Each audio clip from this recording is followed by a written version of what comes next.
dull day again, isn't it? August, kids are off, of course.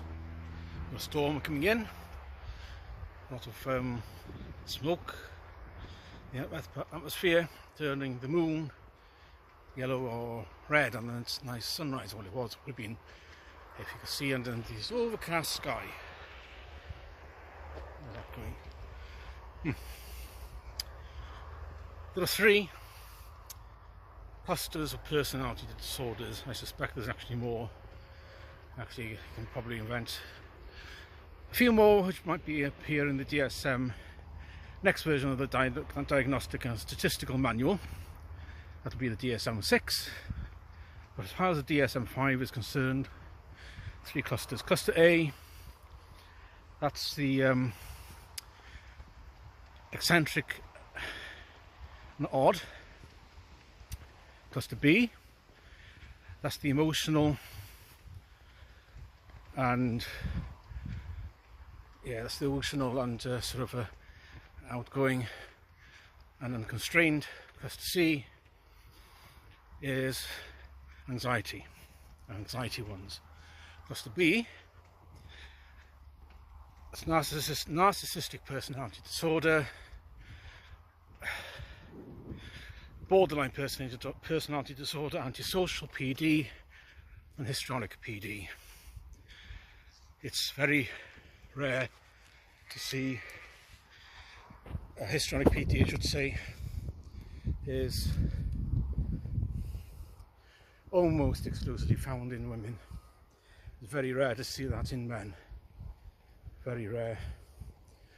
Because of hormones and how that affects the sex drive and sexuality. So if you see a woman with histrionic PD, it's very common as well to see narcissistic PD comorbid, because it's a cluster. You'd have all 4 working together to a varying extent, maybe to a large extent or to a small extent. For each one there's a crossover. So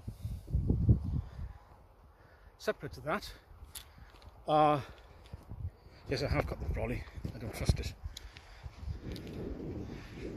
are the dark triad traits. Those are psychopathy, which isn't in the cluster B, but it emerges from the higher end of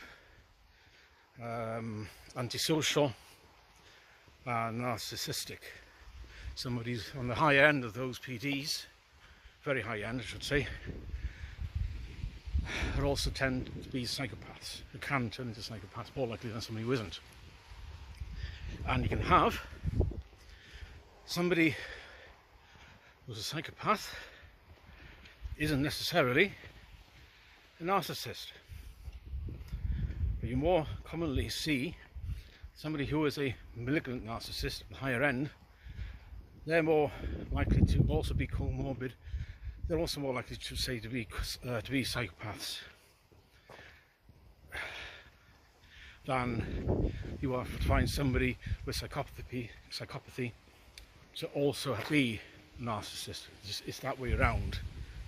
So you can have somebody who's a psychopath, they're not likely to have anything else wrong with them,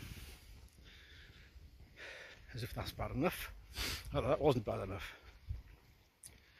Machiavellianism, that's manipulation for end, to gain at the expense of people with no remorse, essentially. You can look these things up. Again, somebody who has Machiavellian traits isn't necessarily a narcissist. You don't need to have that going on. But again, somebody who is a malignant narcissist can have, can also be Machiavellian, and also might be psychopathic. I'm going to keep this camera steady.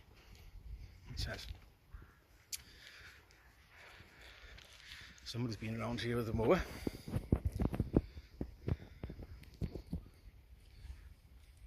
So, these dark triad traits: psychopathy, Machiavellianism, and narcissism. And actually, it's high-level narcissism. Why is this relevant? Because society, Western society, is built on this. We could say is dependent, or rather success in Western society is built on those dark triads. The more likely you are to exhibit the dark triads, the more you'll be rewarded. The less likely you are to exhibit these dark triads,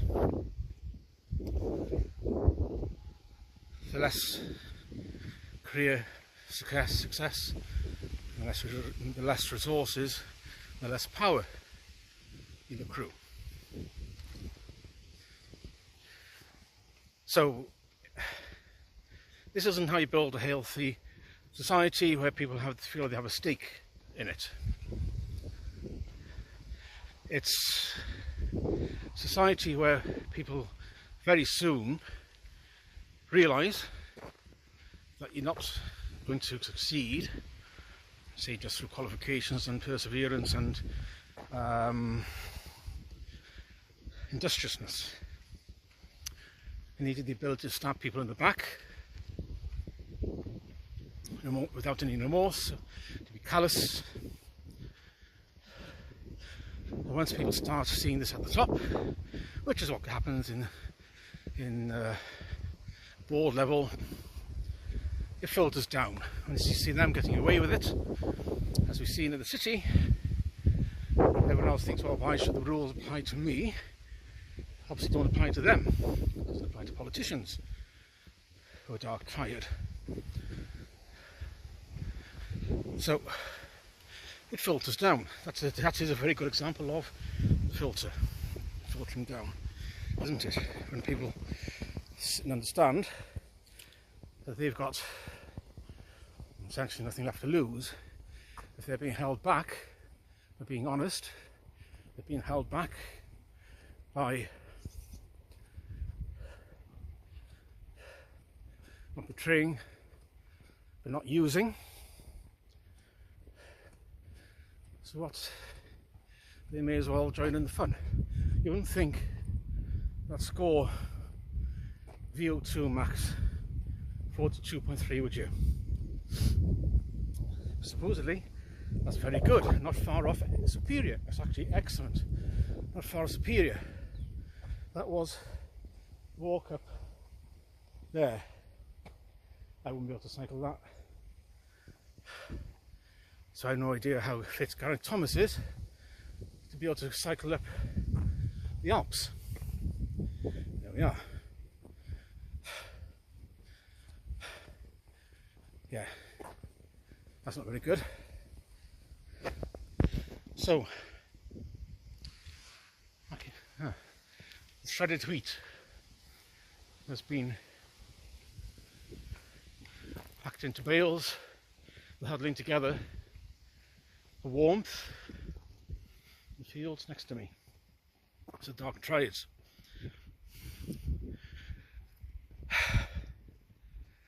So once it's understood that's being honest, thoughtful, kind, considerate, and I should say constructive is the way I would look, and not so much being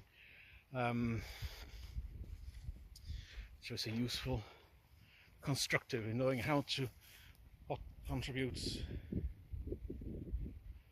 contributes to society and how to build it, maintain it in civilization, so that people have the trust in a high trust environment. They know who to invest with, and they know to they don't have to spend so much time or energy or effort and money on being defensive against getting ripped off. That's the tax. Dark triads tax. You just can't. So who's that? Okay. So that's your lesson. People understand now that you have to have the dark traits. The thing is, the more it filters down, everyone starts doing it to themselves, so it atomizes society. So instead of society being a constructive place where everyone works together in high trust, the dark triad mentality means everyone just looks after themselves, everybody backstabs themselves, everybody takes advantage of each other just to get ahead, just to scrape some money together, just to... You see this in Nigeria, another failed states. Yes, it is actually, before anyone has a go at me. Everyone trying to scratch a living, trying to scramble some money together from somewhere just to be able to afford to live. And as the economy goes down the shitter, which is as it soon will in the US and could well do here, various economic factors in play, that puts the push factor. Everyone gets more desperate to try to get some money and more money just to stand still. There used to be a column in the private eye, I don't know if it's still there, desperate business. Companies, probably zombie companies, just desperate to get money from somewhere to stay afloat, to try to get business in, no matter how tenuous, just to get some sales. And the same with people, just the increasing desperation, and the morals. What I was saying before I dropped my brolly, everyone gets desperate, increasingly desperate, as society and the economy collapses, trust vanishes, people try to fiddle each other in a poorer economy, fraud goes up, remorse goes out the window, callousness increases, just to stand still, let alone getting ahead.